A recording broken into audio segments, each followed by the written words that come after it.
everybody, I'm Junie. I'm the new coordinator for the shelter, taking over from Dina. We're going to do a little walkthrough today so you can see what our shelter looks like and just the various components of it. Just so y'all know, we're going to have everybody be wearing masks this season.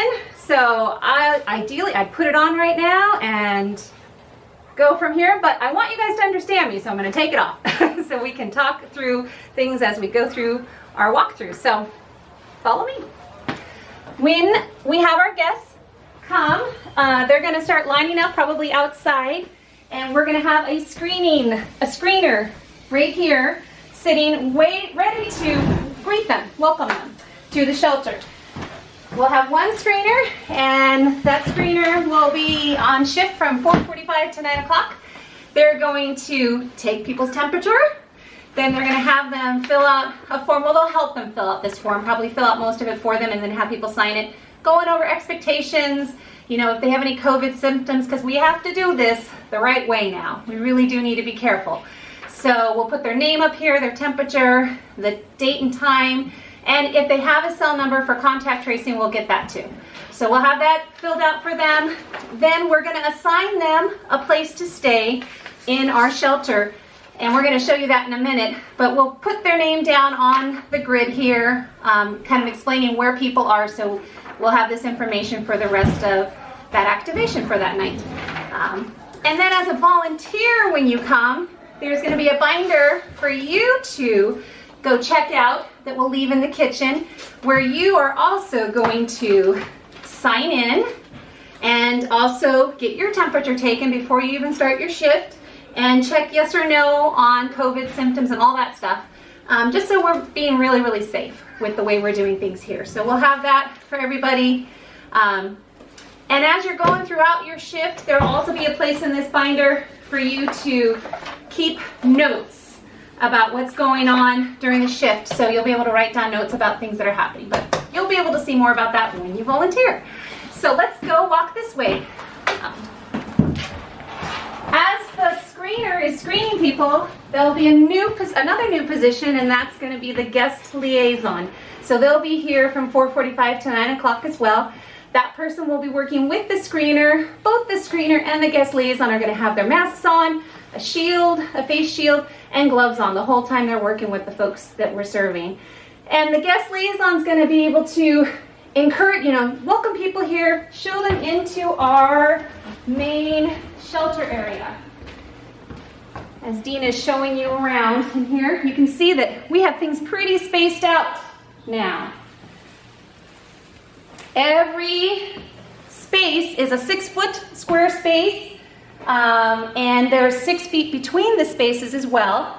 So we have mats put down, and everybody has a chair. We're able to accommodate 7 people in this space in the room here, and each person will be assigned a space. And if there's somebody who comes back week after week, they hopefully can keep that space. But we're gonna have a sleeping bag on the space already for them. That'll be their sleeping bag for the season. And yeah, let's go this way. Yep. So we're walking down the hallway. And as a volunteer, I'll just do this right here. As a volunteer, you might be accessing this room, which is where the food is located. But really the dinner shift is going to start at 4 o'clock and goes till 7:30. The people that sign up for that, they'll already have a menu all figured out for them. And we're going to pre-package everything that we're serving. But a lot of the food stuff is kept in here. Then you go down here. We have this room, it's called the Lamar room. This is the room that we can have 2 more people stay in. So that brings our capacity up to 9. Probably we'll keep this room for couples, for individuals if they are symptomatic and we're kind of towards the end of our people coming for the, to sign up for the shelter, which we're gonna, at 9 o'clock, we want everyone to kind of be here, signed up, have a bed secured. But this room will be assigned after the common spaces out here are assigned. Then you have our 2 bathrooms. And Typically, they're men's and women's bathrooms, but for our purposes, they're unisex. So anybody can use either bathroom. We're just gonna ask people to use them one at a time. And then in between those bathrooms is the janitorial room. So the volunteers who are coming, who help with cleaning, you'll be getting access to that room as well. And we'll tell you where the key is when it's time for that. So keep going.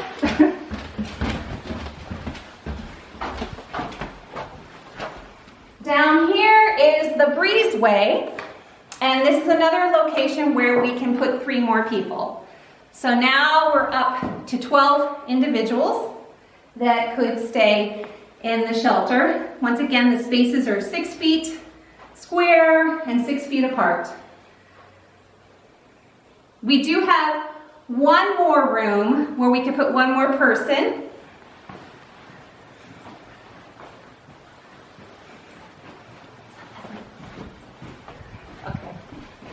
This is called the cry room, as you can tell. So this is a little teeny tiny room, but we could put 1 more person in here. Let's say we're getting close to 9 o'clock. All the other spaces are full. This would probably be the last place where we would put somebody. And this would be a good space also for somebody who might be symptomatic if we're getting close to that 9 o'clock mark, when we're gonna be hoping everyone's showing up by then. That's the plan. We are going to be getting some pellet shelters from the county, and those will be going outside. Our plan is to get 6 of those. Those will be used last, and we will put people out there that probably have symptoms of COVID, or like I said, if everything else is filled up, then we'll start putting people out there.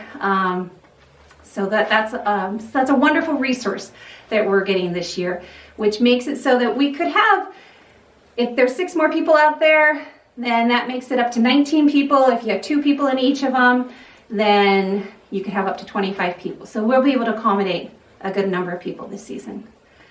So there's a lot of details that we still are going to explain to people as they come for their shifts. As they sign up, please watch the video with the training explaining things that Dina did. Read through the training manual and then fill out the little form on the website telling us that you did all this, that you watched everything. And if you have any questions, you can email us at warmshelter@gmail.com. And then also you can give us a call. We have our numbers listed in various places, but you can give me a call as well. And we're looking forward to serving with you. So